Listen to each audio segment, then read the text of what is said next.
सियासत में 2 जमा 2 4 तो होते ही नहीं है। सियासत में 2 जमा 2 5 होते हैं।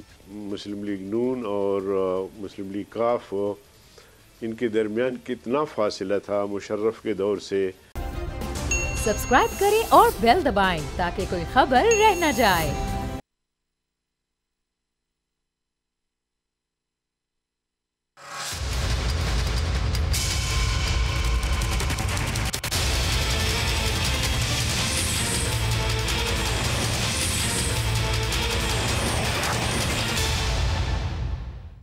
अस्सलाम वालेकुम, आप देख रहे हैं प्रोग्राम बस बहुत हो गया। मैं हूं अरबाब जहांगीर। वज़ीर आज़म इमरान खान ने कल कौम से खिताब किया था और बताया था कि उनके खिलाफ बैरूनी साजिश हो रही है और इसी के तहत ये अदम एतमाद की तहरीक लाई गई है।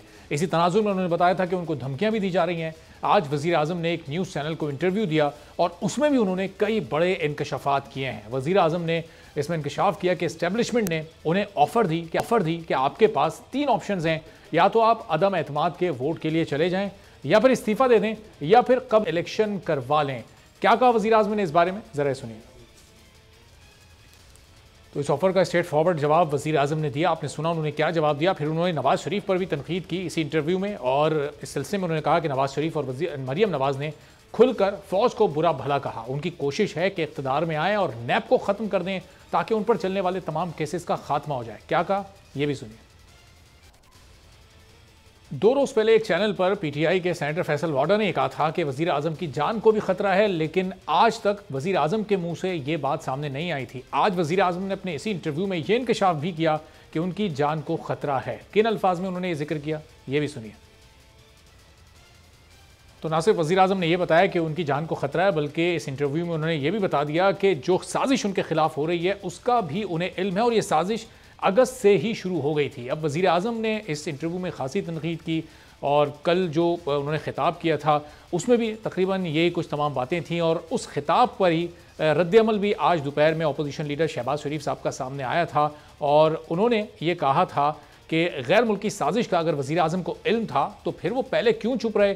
किस तरह से शहबाज शरीफ ने उनकी इस बात का जवाब दिया, ये भी सुन लीजिए उन्हीं की ज़बानी।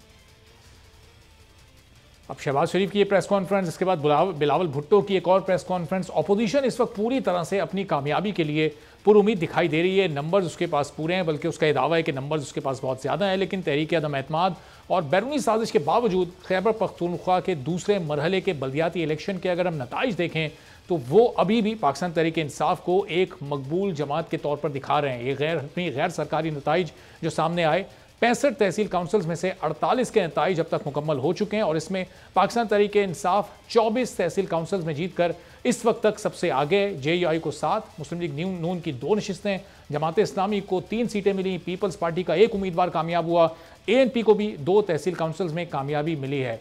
अब खैबर पख्तूनख्वा बल्दियाती इलेक्शन के पहले मरहले के जो 17 अजला के 66 तहसील के नताइज थे उसमें वो बिल्कुल मुख्तलिफ है। वहाँ पाकिस्तान तहरीक इंसाफ हार गई थी, जबकि वो उसके स्ट्रॉन्ग होल्ड्स में हुआ था। वहाँ पर JUI को 23 सीटें मिली थी, PTI 18 सीटों के साथ वहाँ दूसरे नंबर पर रही थी। ANP ने वहाँ 7 तहसील सीटों पर कामयाबी हासिल की थी। इसी तरह जमात इस्लामी और तहरीक इस्लाहात को वहाँ 2 नशिस्तों पर कामयाबी हासिल हुई थी। पीपल्स पार्टी वहाँ भी सिर्फ 1 ही नशिस्त जीत सकी थी, जबकि 10 आज़ाद उम्मीदवार वहाँ पर कामयाब हुए थे। तो तहरीक इंसाफ का पहले मरहले में नाकामी के बाद दूसरे मरहले में कम बैक करने और फिर जीतने से ये अंदाज़ा लगाया जा सकता है कि KP में वज़ीर आज़म इमरान खान का ये जो मौजूदा बयानिया है ये किसी हद तक उनको कम बैक करने में मददगार साबित हो सकता है। तो इससे आने वाले इलेक्शन के नताइज पर भी खासा असर पड़ सकता है और एक बार फिर पाकिस्तान तहरीक इंसाफ जमात के तौर पर पूरे मुल्क में सामने आ सकती है। अब इस KP इलेक्शन को क्या आगे के इलेक्शन के लिए इशारा कहा जा सकता है, पूरी सूरत हाल पर गुफ्तगू करता हूँ। फिर खान साहब ने जिस बैरूनी साजिश का जिक्र किया है, जब उन्हें पता चला उसके बाद से अब तक जो डील किया है हुकूमत ने इस सिलसिले को, क्या वो डिप्लोमेटिक नॉर्म्स के मुताबिक किया है। गुफ्तगू का आगाज़ करते हैं। आजिज़ हमरा साहब पाकिस्तान पीपल्स पार्टी से हमारे साथ होंगे, जमील अहमद साहब साबिक सफ़ीर हमारे साथ मौजूद हैं, जमशेद इकबाल चीमा साहब पाकिस्तान तहरीक इंसाफ की नुमाइंदगी करेंगे। तो जमील साहब ज़रा आपसे मैं गुफ्तगू का आगाज़ करता हूँ। ये इस वक्त प्राइम मिनिस्टर कह रहे हैं कि ये उनके खिलाफ साजिश अगस्त से शुरू हो गई थी। अब तक हुकूमत ने जिस तरह डील किया, 7 मार्च को मरासला मौसूल हुआ, तमाम चीज़ों को सामने रखते हुए क्या कहेंगे आप, डिप्लोमेटिक नॉर्म्स को फॉलो किया गया, हुकूमत ने बेहतर तरीके से डील किया इस सिचुएशन को? ये अलग अलग बातें हैं। अगर उनके खिलाफ प्राइम मिनिस्टर के खिलाफ अगर अगस्त से कोई साजिश शुरू हुई तो प्राइम मिनिस्टर इस मुल्क के चीफ एग्जीक्यूटिव हैं और थे, तो उस वक्त उस साजिश को बेनकाब उनको करना चाहिए था, कौम के सामने रखना चाहिए था, और साथ बिल्कुल क्लियर कट कौम को पता पड़ जाए कि हमारे प्राइम मिनिस्टर के खिलाफ अगर साजिश हो रही है तो कौम उनके साथ होनी चाहिए। लेकिन यह है कि क्योंकि वो चीज़ प्रूव नहीं हुई और वो प्राइम मिनिस्टर ने उसकी इन्वेस्टिगेट नहीं कराया, उसको प्राइम मिनिस्टर ने उन हकायक को सामने पेश नहीं किया, तो उसमें अब इस स्टेज पर मैं समझता हूँ कि एक आम जहन और एक आम तजिया यही है कि ये लेट स्टेज पर इसका जिक्र करना शायद पॉलिटिकल माइलेज देने के बराबर हो।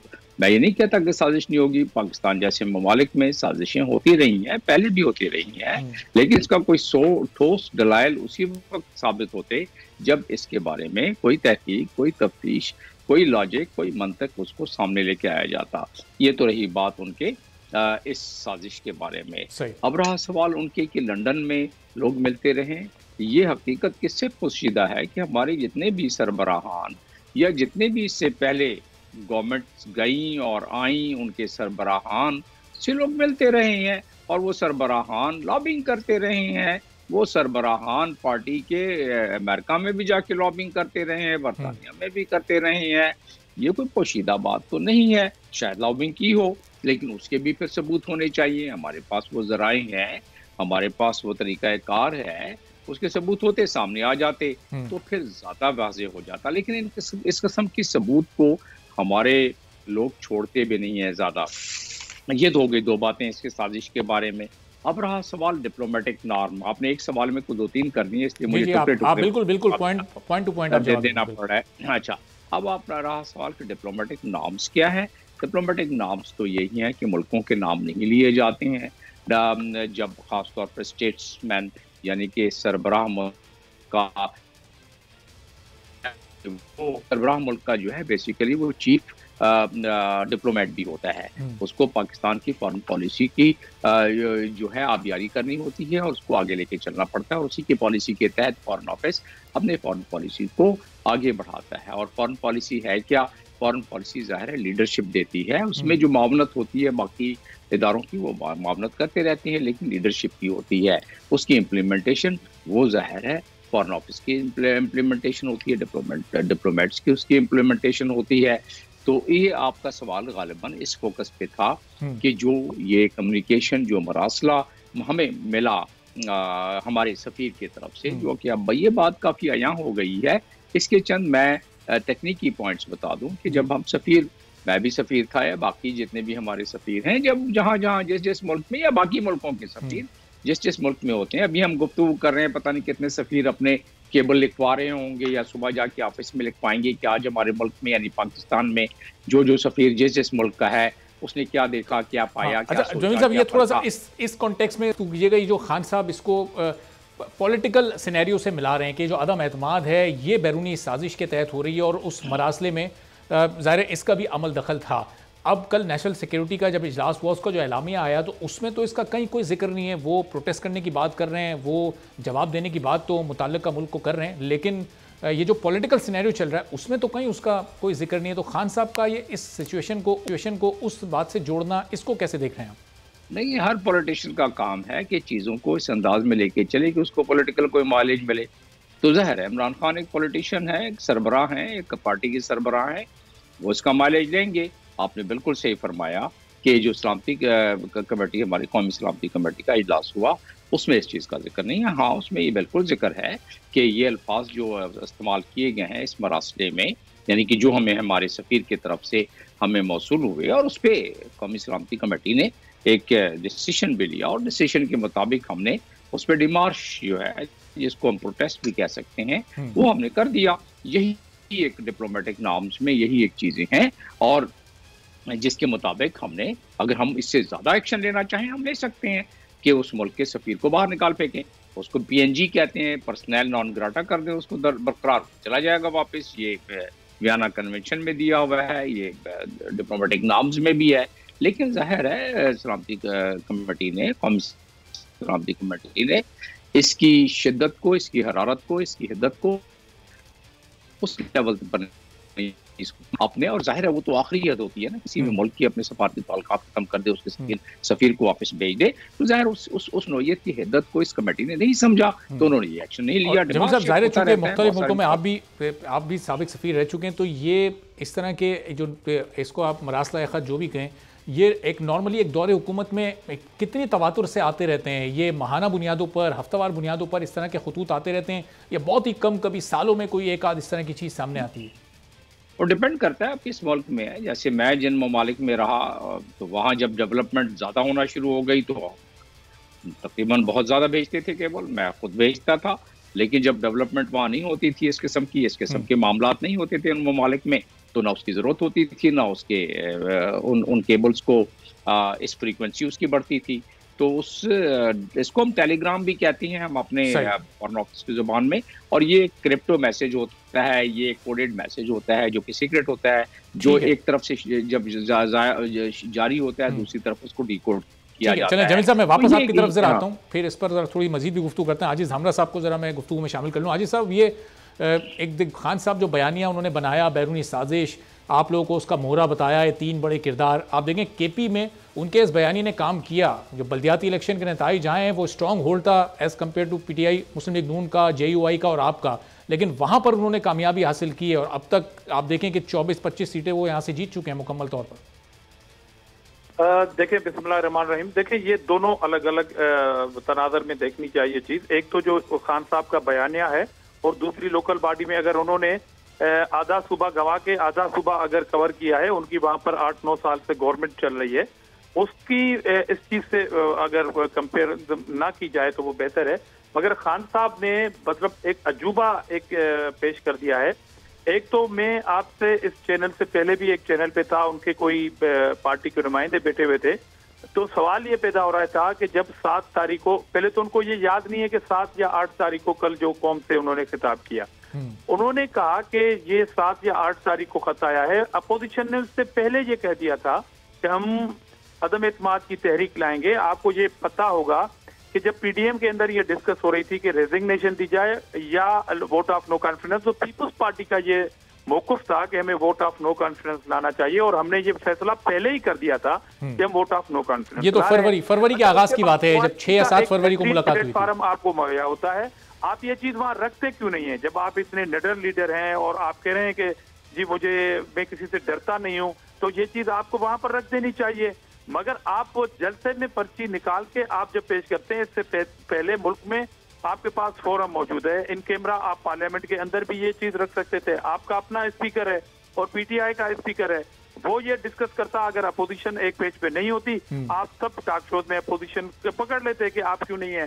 सलामती कमेटी जो है वो काउंसिल, उसमें आप रख देते, इन कैमरा आप ब्रीफिंग दे देते, तमाम स्टेक होल्डर्स को वहां पर आप बता देते। अपोजिशन से तो आप हाथ मिलाने के लिए तैयार नहीं है।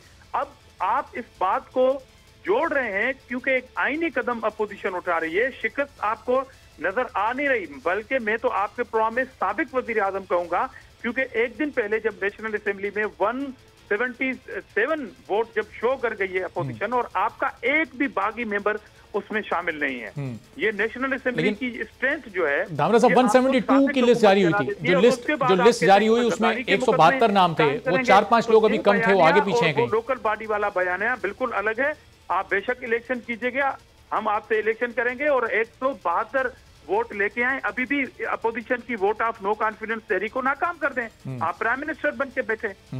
लेकिन धामरा साहब, ये 172 का फिगर तो आपको वोटिंग वाले दिन पूरे करना है ना, उससे पहले तो आप जितने भी लोग ले आए, उस वक्त तक तो मुनर्रिफ अरकान भी उनके साथ ही उनकी नशिस्तों पर बैठे हुए थे।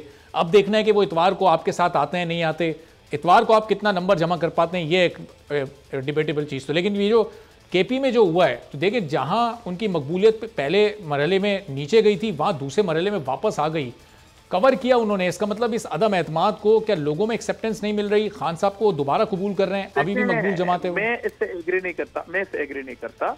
बयानिया का इशू नहीं है, इशू ये है कि इसी कौम को जो महंगाई की सुनामी में डुबो के रख दिया है खान ने, वो आपको जनरल इलेक्शन में सारा नजर आएगा। आधा सूबा तो उनके हाथ में नहीं है। आधे सूबे के अंदर अगर उन्होंने अपने उम्मीदवारों को तब्दील किया होगा, वो डगर से वो अना से नीचे उतर आए होंगे, तो जाहिर फर्क पड़ता है। फिर एक सूबे के आप कुछ टाउन नाज़िम अगर जीतते हैं और उसमें बयानी की कामयाबी की जहाँ तक वो बात हो रही है, तो मैं इससे एग्री नहीं करता। अभी बाकी सूबों में लोकल बॉडी की इलेक्शन होनी है और उससे पहले वोट ऑफ नो कॉन्फिडेंस को उन्होंने फिक्स करना है। मगर मैं ये कह रहा हूँ कि अपने इक़्तिदार की खातिर, अपनी कुर्सी की खातिर आप मुल्क को दाव पे लगा दें और ये कह दें कि जी मुझे धमकी आई है। मतलब अजीब एक तमाशा खान साहब ने पेश कर दिया। अच्छा, आगे चल के मुझे तो एक और खदशा है। मुझे खदशा यह है कि इनके काबीना के एक रुकन, काबीना में तो वो लोग जाते हैं जो बड़े सुलझे हुए होते हैं ना। शहरियार आफरीदी ने कहा है कि वो खुद, उनका दिल कह रहा है कि खुद के बम हमला कर दे। मैं तो अल्लाह मियां से माफी मांग रहा हूँ और ये दुआ कर रहा हूँ कि इस कौम को बचाए किसी सानिया से, और शहरियार आफरीदी को अपने पार्टी के लोगों को भी समझाना चाहिए। अच्छा, दामरा साहब, ये मेरी नजर से समाज से गुजरा नहीं है, ये शहरियार आफरीदी साहब ने किसी टीवी चैनल पर कहा में जाने के बाद ये कुछ भी कर सकते हैं। ये शहरियार आफरीदी साहब ने, दामरा साहब, किसी टीवी चैनल पर कहा है, बैठे हुए पैनल डिस्कशन में बात की उन्होंने? पूरी वीडियो पूरी कौम ने देखी है, आपने शायद अगर नहीं देखी मेरी है नजर तो से मैं नहीं आपको बता रहा हूँ, आप देख लीजिएगा। और उनकी वीडियो कौम ने तो देखी हुई है, आप भी जरा देखिएगा कि मेरा दिल कहता है कि मैं खुद का हमला कर दूं इन मुनाफिकीन के ऊपर, क्योंकि उस दिन पीटीआई नहीं आएगी, वो तो सेफ रहेगी, मगर बाकी अराकीन के ऊपर जो अपना आईनी हक इस्तेमाल कर रहे होंगे उनको खुद का हमला करने की धमकी दी जाए। लेकिन दामरा साहब, पीटीआई तो नहीं आएगी, लेकिन 1 लाख बंदा तो उन्होंने बुलाया हुआ है आप लोग के इस्तकबाल के लिए, जो आपको खुशामदीद कहेगा असेंबली से बाहर। मेरे ख्याल में उन्होंने 10 लाख का कहा था तो 35,000 लोग जमा किए, अब 1 लाख का कहा है तो वो कितने 100 लोग जमा होंगे, वो उनका हक है, बिल्कुल जमा करें, वो शौक पूरा कर ले।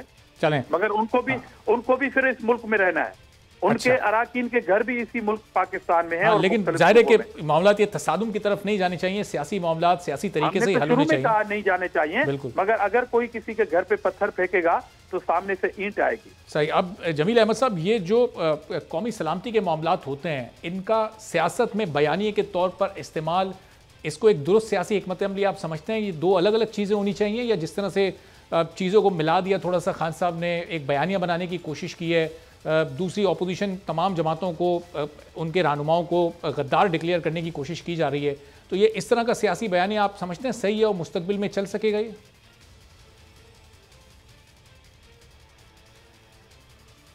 जी जमील अहमद साहब। सियासत को, जमील साहब आपका माइक म्यूट है, अपना माइक आप अनम्यूट। अजीब आ रही है आवाज। सियासत को इस डगर पे हमें नहीं लेके जाना चाहिए कि हम उस वतीरे पर पहुंच जाएं कि जहां हम अपने सलामती काउंसिल कमेटी के मामलात को सियासत ज़दा करें। ये नहीं होना चाहिए, क्योंकि इसमें हमारे नेशनल इंटरेस्ट होते हैं, हमारे स्टेट के इंटरेस्ट होते हैं, और इससे बैरूनी दुनिया में जो तासुर जाता है या उनसे हमारे जो ताल्लुकात होते हैं उस पर फ़र्क पड़ता है। तो लिहाजा ये नहीं होना चाहिए। ये तो रहा आपके सवाल का सीधा सा जवाब। लेकिन रहा सवाल के सियासत में बहुत सारी चीज़ों को इस्तेमाल किया जाता है। सियासत में 2 जमा 2 4 तो होते ही नहीं है, सियासत में 2 जमा 2 5 होते हैं। तो लिहाजा उसमें हर सियासतदान और हर कायद जो है अपने पार्टी का, वो चाहेगा कि ज़्यादा से ज़्यादा माइलेज हासिल करे, जो भी चीज़ उसके हाथ आ जाए, और ख़ास तौर पे अगर कोई डूबती किश्ती है तो वो तिनके का सहारा भी लेता है। तो उस लिहाज से तो ज़ाहिर है ठीक है कि पर, लेकिन बात वही आ जाती है जाके जहाँ कि इस ख़त का जिक्र हो रहा है। जैसे उस ख़त में जो मंदरजात थे, जहाँ तक कौमी सलामती कमेटी की तरफ से बयानिया आया वो दुरुस्त था, और वो हद तक हमने डिप्लोमेटिक तरीक़ाकार के मुताबिक एक डिमार्श, यानी उनको तंबीह भी कर दी, यानी प्रोटेस्ट भी कर दिया हमने। लेकिन उससे ज़्यादा कि जी वो हमारे इस पर, अगर इमरान खान उस पर न रहे अगर पावर में, तो हम पाकिस्तान की मुश्किलात दूर कर देंगे, और अगर वो पावर में रहे तो हम बहुत मुश्किलात में डाल देंगे। इस किस्म की बातें जो हैं, या इस किस्म के तख़य्युलात, या इस किस्म की अगर कहीं गुफ्तगू हुई भी है इसी इसमें, तो ये चूँकि 7 मार्च को ये पाकिस्तान में मौसूल हुआ, इससे 2-4 रोज़ पहले ये गुफ्तगू हुई होगी, जिस पर असेसमेंट करके वो मजीद साहब ने ये मरासला लिख कर भेजा। अब हम 1 महीने बाद अगर हम इस पर प्रोटेस्ट करेंगे, तो ये महीनों बाद भी अगर प्रोटेस्ट किया जाए, हफ्तों बाद भी किया जाए, तो उसकी वो वैल्यू बरकरार रहती है दूसरे मुल्क के सामने? न, वैल्यू तो अपनी जगह पर, लेकिन उसमें शक व शुबात बहुत ज़्यादा पैदा होना शुरू हो जाती हैं कि अगर एक चीज़ जिसमें कि किसी मुल्क को, चाहे वो अमेरिका हो, रूस हो, बरतानिया हो, कोई भी, किसी को ही हक नहीं है कि हमारे इंटरनल मामलात में ओपनली देखें, कोवर्टली जो इंटेलिजेंस एजेंसीज हैं, CIA, FIA, दूसरी इंटेलिजेंस एजेंसीज, वो इस किस्म के मामलात में इन्वॉल्व रहती हैं और रही हैं, इस पर रिपोर्टें मौजूद हैं। लेकिन कभी भी इंटरनेशनल कानून की खिलाफ वर्जी होगी, अगर कोई खुलेआम इस किस्म की कोई मुल्क किसी और मुल्क की, चाहे कितना भी, अगर अमेरिका सोमालिया के खिलाफ भी ये बात करे तो इंटरनेशनल कानून हरकत में आ सकता है। लिहाजा बात यह है कि पाकिस्तान तो बहुत बड़ा मुल्क है, ठीक है, चलिए सही। और तो इस पर क्या जमील साहब आलमी अदालत इंसाफ में इस तरह के मामलात को ला सकता है? एक छोटे से ब्रेक के बाद वापस आते हैं। आजिज धामरा साहब भी, जमील अहमद साहब भी, दोनों हमारे साथ मौजूद हैं। कुछ मजीद गुफ्तगू होगी छोटे से ब्रेक के बाद।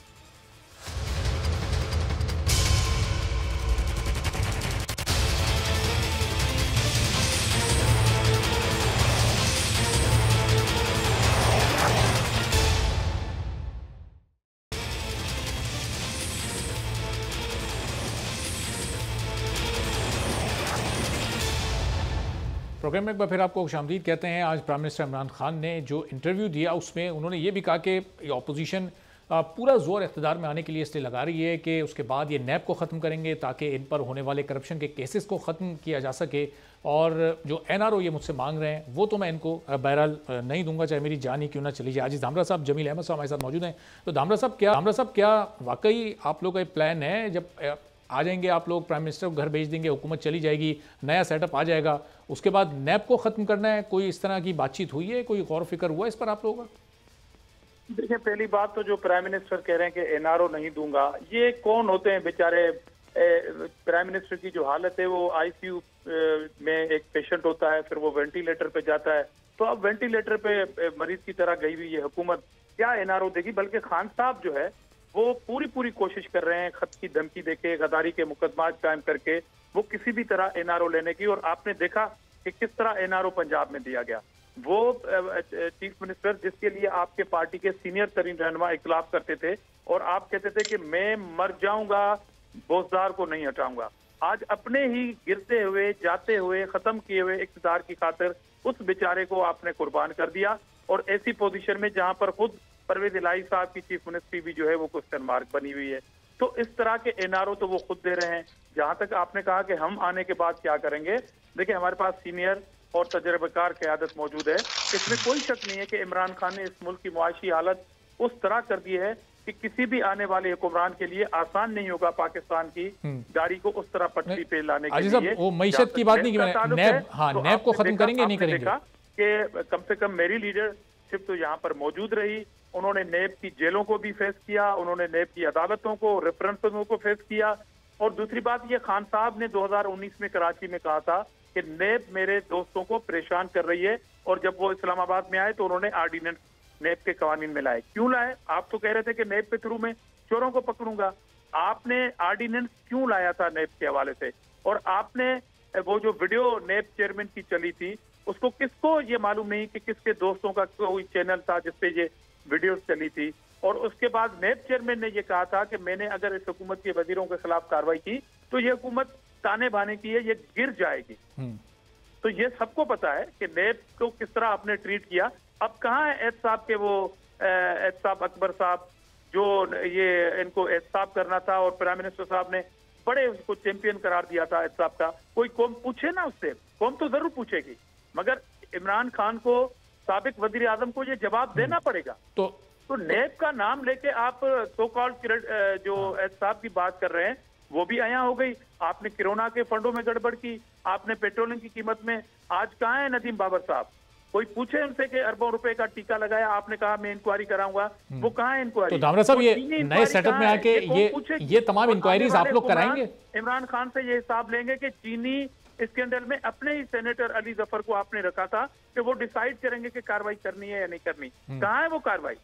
और धामरा साहब जिनके खिलाफ वो कार्रवाई होनी थी उन्हीं लोगों से इस वक्त, जो माजी में जिनको आप लोग इमरान खान के ATMs कहते थे, चीनी और आटा माफिया कहते थे, अभी आप लोग उन्हीं लोगों को अपने साथ लेकर उनको कॉन्फ्रेंस में ले रहे हैं, उनसे बोल रहे हैं कि इस अदम एतमाद में हमारा साथ दो, आप हमारी तरफ आ जाएं। मुज़ाकरात तो आप लोग चल रहे हैं। मैं क्लियर करूं। देखिए, पहली बात यह है कि अभी जो हमने स्ट्रेंथ शो की है पार्लियामेंट में, वो इत्तेहादियों के ताउन से पेश की है और तमाम ज्वाइंट अपोजिशन मिलने के बाद की है। जहां तक इंक्वायरी वाली बात थी तो उन्होंने तो पहले ही इख्तिलाफ किया हुआ है इस हुकूमत से। लेकिन जहांगीर तरीन ग्रुप से आप लोग मुस्तकिल राब्ते में तो हैं। हमजा शहबाज गए उनसे मिलने, पहले ही किया है, लंदन में भी उनकी बातचीत चल रही है। किसको थी? एहतसाब अकबर साहब को करनी थी। मैं तो पूछ रहा हूं कि वो नेब कहाँ है, इमरान खान का वो विजन कहाँ है जो एहतसाब चोर चोर करते थे? कितनों के खिलाफ कार्रवाई हुई, कितनों को सजाएं हुई, कितनों को सजाए मौत हुई, कितनों को उम्र कैद की सजाएं हुई, और इमरान खान की नेब के अंदर इन्वेस्टिगेशन में तो चलें धामरा साहब, इनका आप बकौल आपके इनका ये बयानिया तो जाहिर खत्म हो गया, नाकाम हो गया, लेकिन अब इस नैब को आप भी इन्हीं की तरह इस्तेमाल करेंगे या इस नैब को खत्म करेंगे, आजाद और खुद मुख्तार करेंगे? करना क्या है इस इदारे का, चूंकि खान साहब ये कह रहे हैं कि आप इसको खत्म करने आ रहे हैं? आपको याद होगा जब मियां साहब की लास्ट हुकूमत थी, जब पानामा का केस आया था, उस वक्त पीपल्स पार्टी ने एक मौक़िफ़ रखा था, पीटीआई, और उस टाइम पीटीआई अपोजिशन में थी और मुस्लिम लीग नून हुकूमत में थी।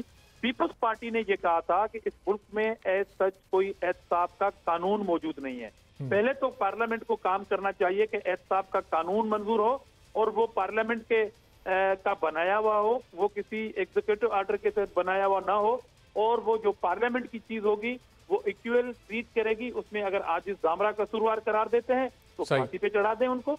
इस मुल्क में एहतसाब का कानून है कहाँ? और किसी जर्नल ने यहाँ पर हुकूमत में आते अपना कोई कानून बना दिया, किसी ने एहतसाब ब्यूरो बनाया था, किसी ने नेब बना दिया है। ये सारे तोहफे हैं इंडिविजुअल हुक्मरानों के। तो पीपल्स पार्टी की ये राय थी 2017 की, ये रिकॉर्ड की बात है, और इंशाल्लाह हम कोशिश करेंगे कि पार्लियामेंट से हम एहतसाब का इसका कानून मंजूर कराएं जिसमें तमाम स्टेक होल्डर इक्वल उनको ऑन बोर्ड लिया जाए। ऐसी कानून साजी की तरफ पीपल्स पार्टी की तजवीज़ है। चलें, एक अच्छी तजवीज़ है, अगर इस पर अमल भी हो तो फिर क्या ही बात है। अब जमील साहब, ब्रेक से पहले वो सवाल मैंने आपके सामने छोड़ा था कि ये जिस तरह के ये खतूत और मरासले आते हैं, बैरूनी मुदाखलत और इस तरह की इंटरवेंशन सामने आती है, इस तरह के मामलात पर क्या एक मुल्क दूसरे मुल्क के खिलाफ आलमी अदालत इंसाफ का दरवाज़ा खटखटा सकता है और फिर वहाँ से इंसाफ की तवक्को भी रख सकता है? जमील साहब, नहीं, वो तो बात यह है कि अगर वो अक़वाम मुत्तहिदा के चार्टर की कोई खिलाफ वर्जी हुई है तो यस जा सकता है वो, और अगर वो सूरत में जा सकता है कि मुल्क के अगर दूसरा मुल्क जिसके खिलाफ आप जा रहे हैं बन के अपने कंप्लेनेंट, उस मुल्क वो मुल्क की सिग्नेटरी हो और वो आलमी अदालत इंसाफ में जाने के लिए कंसेंट दे, वो तो ज़्यादातर ममालिक देते हैं और ज़्यादातर ममालिक सिग्नेटरीज हैं इसके, तो उसी सूरत में। लेकिन देखना तो पहले तो जो मुल्क लेके जाता है इस किस्म के मामलात को, वो मुल्क पहले तो देखता है कि इंटरनेशनल कानून की किस जगह क्या खिलाफ वर्जी हुई है। इसमें जैसा कि मैं आपको पहले सेगमेंट में बता रहा था कि इसमें कोई इंटरनेशनल कानून की खिलाफ वर्जी उस सूरत में होती कि हमारे वो सॉवरेनिटी, इंटेग्रिटी या इंटरनल मामलात में अगर दखलंदाजी करते, वो हम सबूत तो दे नहीं सकते, फिर उस सूरत में हो सकता था। बहुत बहुत शुक्रिया जमील अहमद साहब, साबिक सफीर हमारे साथ मौजूद थे। आजिज जामरा साहब पाकिस्तान पीपल्स पार्टी से हमारे साथ मौजूद कि हुकूमत का ये जो बयानिया है वो अपोजिशन के तमाम रहनुमाओं को इस वक्त गैर मुल्की मोहरा करार दे रहे हैं और कह रहे हैं कि बैरूनी साजिश हुई है और इसके बाद ये अदम एतमाद की तहरीक सामने आई है। और अब इस बयानिए को बनाते हुए ज़ाहिर कुछ रोज़ गुजर चुके हैं, अब इस दौरान बल्दियाती इलेक्शन भी KP के दूसरे मरहले में हुए और वहाँ पर पहले मरहले की कामयाब जमात यानी JUI को दूसरे मरहले में नाकामी का मुंह देखना पड़ा। क्या इसकी वजूहत हैं, क्यों पाकिस्तान तहरीक इंसाफ एक बार फिर वहाँ पर कामयाब हो गई है? गुफ्तगू करते हैं मौलाना अब्दुल गफूर हैदरी साहब, JUI के सीनियर रहनुमा हमारे साथ मौजूद हैं। मौलाना साहब, बहुत शुक्रिया प्रोग्राम के लिए, आपने वक्त निकाला। ये पहला मरहला बड़ी आसानी के साथ आप लोगों ने जीत लिया था और वो एक सरप्राइज़ भी था क्योंकि पाकिस्तान तहरीक इंसाफ का बड़ा मजबूत गढ़ है KP में, लेकिन ये दूसरे मरहले में उन्होंने फिर कम बैक किया। खान साहब का बयानिया मकबूल हो रहा है या जिस तरह उन्होंने इलेक्शन कैंपेन की, खुद जाकर जलसे किए, ये वो फैक्टर था? क्या वजूहत थी इसकी? रहमान रहीम, देखिए, जब पहले मरहले पर इंतखाबात हो रहे थे तो उसमें जमीयत उलमा इस्लाम भारी अक्सरियत से उन इंतखाबात में कामयाब हुई। तो जमीयत उलमा इस्लाम की इस कामयाबी ने उनको परेशान भी किया और मुतवज्जे भी किया। वो समझ रहे थे कि हमारी हुकूमत है, हम स्कीमें दे रहे हैं, फंड्स तकसीम कर रहे हैं, तो लोग हमें ही वोट देंगे, मगर वो उनको काम नहीं आ सके। दोबारा फिर जब ये इंतखाबात जो कल को हुए तो उसके लिए उन्होंने भरपूर तैयारी की। जहाँ पैसे देने थे पैसे दिए, जहाँ स्कीमात देने थे स्कीमात दिए, जहाँ खंबे पहुँचाने थे खंबे पहुँचाए। जहाँ वाटर सप्लाई की स्कीमात देने थे वो दिए, और उसके अलावा बहुत कुछ, और इंतज़ामी दबाव उसके अलावा, और इलेक्शन में भी बहुत कुछ उन्होंने अपने इंतज़ामी क़ुव्वत के बलबूते पर किया। और इसके साथ साथ आपने देखा कि इमरान ख़ान 4-5 जगहों पे उन्होंने जलसे भी किए, खुद जाके जलसे किए। हमारे लीडरशिप में से किसी ने जलसा नहीं किया, और बार बार इलेक्शन कमीशन ने इमरान ख़ान को मुतवज्जे किया कि आप बहैसियत प्राइम मिनिस्टर किसी जलसे में, इंतखाबी जलसे में नहीं जा सकते।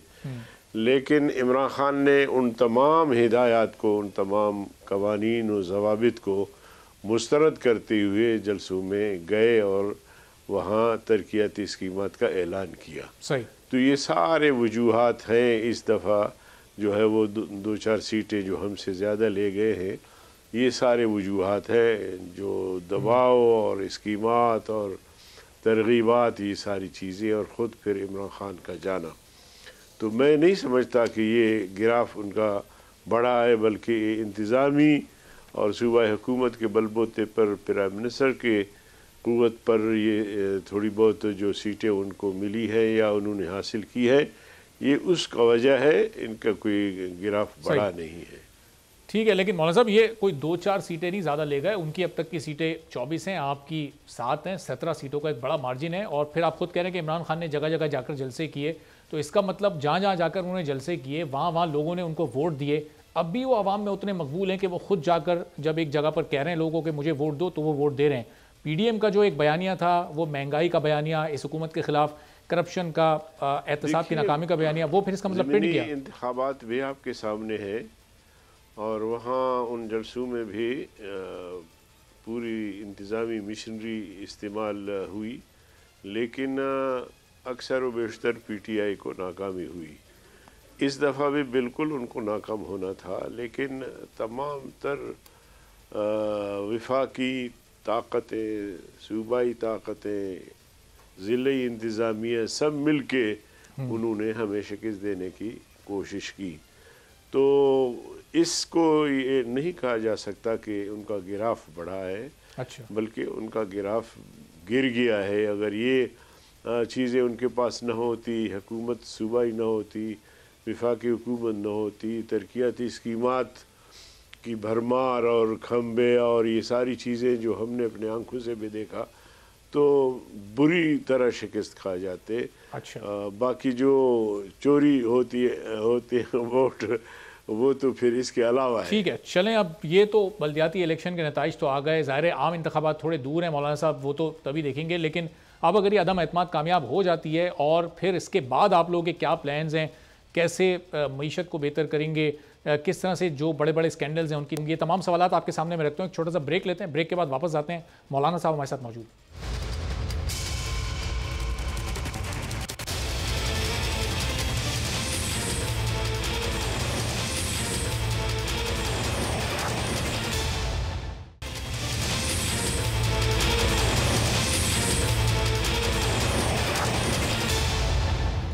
प्रोग्राम में एक बार फिर आपको खुशामदीद कहते हैं। और जब PDM बनाई गई थी तो उस वक्त PDM का मकसद ये था कि इस हुकूमत को घर भेजना है, चूँकि महंगाई हदों को छू गई है, तमाम हदें पार कर गई है, एक आम आदमी की ज़िंदगी बहुत मुश्किल में है। फिर हमने देखा पीपल्स पार्टी जब 27 फरवरी को मार्च लेकर निकली, कुछ ही रोज़ में वज़ीर आज़म इमरान खान ने पेट्रोल की कीमत में 10 रुपये कमी की, बिजली की कीमत में 5 रुपये कमी की। तो मौलाना साहब, ये खान साहब ने तो ये अभी रिसेंटली ये कमी की है। अब आप लोगों के पास नए सेटअप में क्या ऑप्शंस होंगे आने वाले दिनों में? बिजली को मज़ीद सस्ता करेंगे, पेट्रोल को मज़ीद सस्ता करेंगे, जो मुआशी मुश्किलात मौजूद हैं, इसका कैसे, इस चैलेंज को कैसे निपटेंगे आप इससे?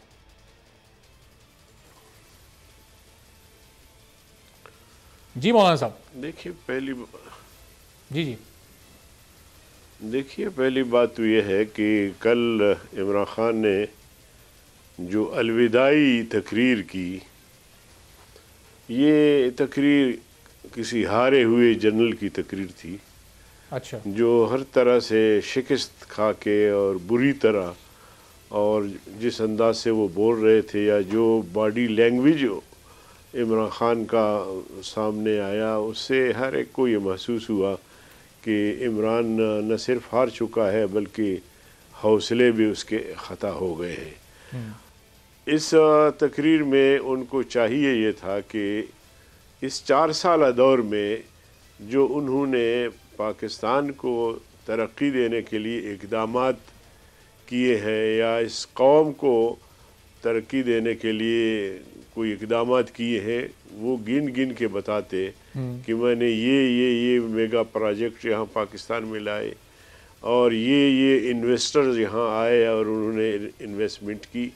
और इसी तरह सीपेक को मैंने बामरूज पे पहुँचाया, पाकिस्तानी मईशत को आसमान की बुलंदियों तक पहुँचाया, 1 करोड़ नौजवानों को नौकरी दिलाने की बात की थी, तो उनमें से 20 लाख, 30 लाख, 50 लाख लोगों को मैंने नौकरियां दी। 50 लाख लोगों को घर बना के देने का वादा किया था, उनमें से मैंने 25 को, 10 को, 20 को, 20 लाख लोगों को मैंने घर बना के दिए। तमाम कारकर्दगी जो 4 साल कारकर्दगी वो कौम के सामने रखते, लेकिन फिर इस तकरीर में भी वही कहानियाँ, वही अपोजिशन को गालियाँ, वही पुरानी बातें, और मैंने जो है 3.5 साल में क्या करना था और इतने साल तो दूसरे लोगों ने हुकूमत की। दूसरे लोगों से तो इलेक्शन में लोग पूछेंगे, लेकिन आपने जो काम करना था, आपको जो मौका मिला, चाहे किसी ने ये मौका आपको दिया, आप करके दिखाते। सिर्फ झूठ बोलने से, सिर्फ बातें करने से, इससे तो लोग खुश नहीं होते। और अभी आप देखें कि महंगाई आसमान को छू रही है, गरीब की कुव्वत ख़रीद जवाब दे चुकी है, गरीब के बच्चे अस्पताल के दरवाजे पे तड़प तड़प के मर जाते हैं, उनकी कोई सुनवाई नहीं है, उनका कोई इलाज नहीं है। तो इसका ज़िम्मेदार कौन है? आखिर मेरी हुकूमत होगी तो मैं ज़िम्मेदार हूँगा, अगर इमरान की हुकूमत थी तो फिर वो ज़िम्मेदार है और वो जवाबदेह है। जहाँ तक आपका के सवाल का दूसरा हिस्सा है कि हम आएंगे तो हम क्या करेंगे, यकीनन हमारे लिए मुश्किलात है, अपोजिशन के लिए मुश्किलात है, मगर मैं समझता हूँ कि अपोजिशन में हुनरमंद लोग हैं, एक माहिरीन की टीमें मौजूद हैं। पीपल्स पार्टी ने हुकूमत की है, मुस्लिम लीग नून ने हुकूमत की है, सूबे में थोड़ा बहुत हमने भी हुकूमतें की हैं। शऊर और इन चीज़ों को समझना और मईशत को बेहतर बनाना, नौजवानों को रोज़गार फराहम करना, ये शुद्ध बुद्ध अल्लाह के फजल से हमें है। लेकिन सवाल ये है कि हमारी हुकूमत कितने दिन के लिए होगी और ये थोड़ी मुद्दत में हम क्या कर सकते हैं, ये बहरहाल कबल वक्त है। लेकिन हम इस तरह के बुलंद बांग दावे भी नहीं कर रहे, इस किस्म के झूठ भी नहीं बोल रहे। अच्छा। और इनको बड़ा अच्छा मौका मिला। चीनी, आपने देखा, चीनी और आटे चोर, ये अलकाब भी उनको इसी मुख्तसर अरसे में मिले। तो अर्ज़ करने का मकसद ये है, देखिए रोज़ अव्वल से आप अगर इमरान की हुकूमत का जायज़ा लें तो रोज़ अव्वल से ये लोग बजाय इसके कि सर जोड़ के बैठते कि हुकूमत हमें मिली है, हम जीते हैं या किसी ने हमें सौंप दिया है, अब हमारा काम है कि रियासत के मसाइल को हल करें। ठीक है। तो मौलाना साहब, ये चीनी और आटे के स्कैंडल की आपने बात की, ये ज़ाहिर है बड़े स्कैंडल इस हुकूमत के रहे, पाकिस्तान तहरीक इंसाफ की हुकूमत के। अब आपके आने वाले सेटअप में क्या इन पर तहकीकात होंगी? चूँकि गुज़िश्ता हुकूमत तो इनको मंतकी अंजाम तक नहीं पहुँचा सकी, और जिन लोगों के खिलाफ ये तहकीकात हो रही थी उनको आप इस हुकूमत का ATM कहते थे, अब वो आप लोगों के साथ हैं, वो हुकूमत से नाराज़ होकर आप में शामिल हो चुके हैं मुबैना तौर पर। तो आने वाले दिनों में इन लोगों के खिलाफ कोई हतमी तहकीकात करके इनको मंतकी अंजाम तक पहुँचा कर, जिन लोगों ने कौमी दौलत को लूटा है, एक्शन होगा उनके खिलाफ। कोई चीज़ उन पे साबित होती है तो उनको कटहरे में ज़रूर लाएंगे इंशाअल्लाह नज़ीम, क्योंकि ये कौम की अमानतें हैं। चीनी है, आटा है, कौम के लिए ख़रीदा जाता है, कौमी पैसा उसमें ख़र्च होता है, रियासत का पैसा ख़र्च होता है। तो अगर इस तरह इन्होंने बेदरेग इन चीज़ों को लूटा है तो उसका जवाब तो ज़रूर इनसे लिया जाएगा, और जो भी पाकिस्तान के कवानीन है उन कवानीन के मुताबिक उनको सज़ा भी मिलेगी इंशाअल्लाह। तो अच्छा मौलाना साहब, अब ज़ाहिर पंजाब की तरफ ज़रा आ जाते हैं। उस्मान बुज़दार का इस्तीफ़ा अब चूँकि मंजूर हो चुका है और शहबाज शरीफ, हमजा शहबाज को अब नामजद किया गया अपोजिशन की तरफ से मुत्तफ़िका उम्मीदवार। तो अपोजिशन की किसी जमात को इस पर एतराज़ तो नहीं? शहबाज शरीफ मरकज़ में और हमजा शहबाज सूबे में। अब परवेज़ इलाही तो हमारा कैंडिडेट नहीं है।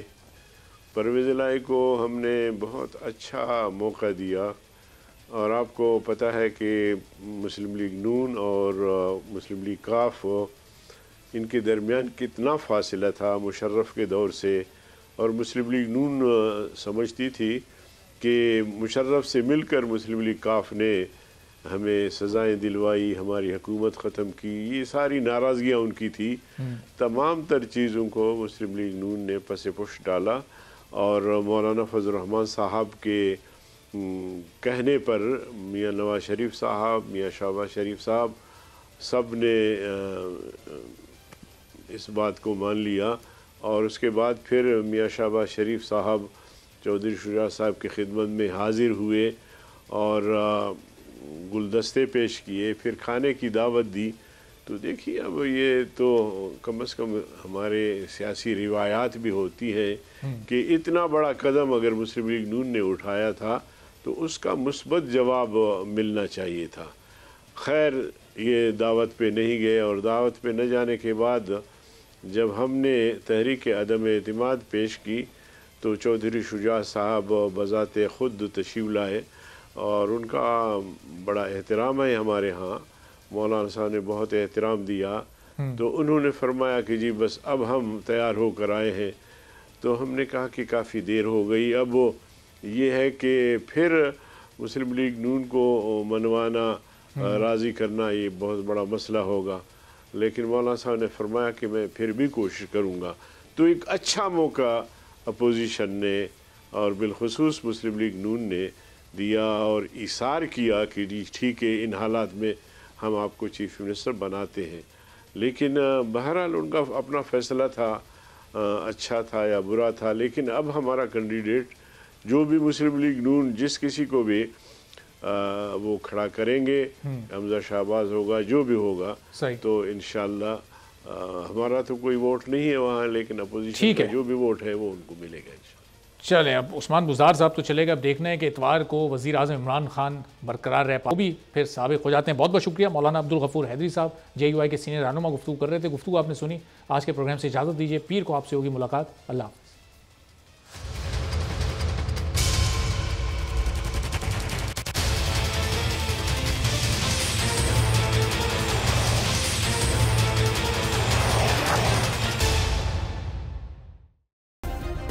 सब्सक्राइब करें और बेल दबाएं ताकि कोई खबर रह न जाए।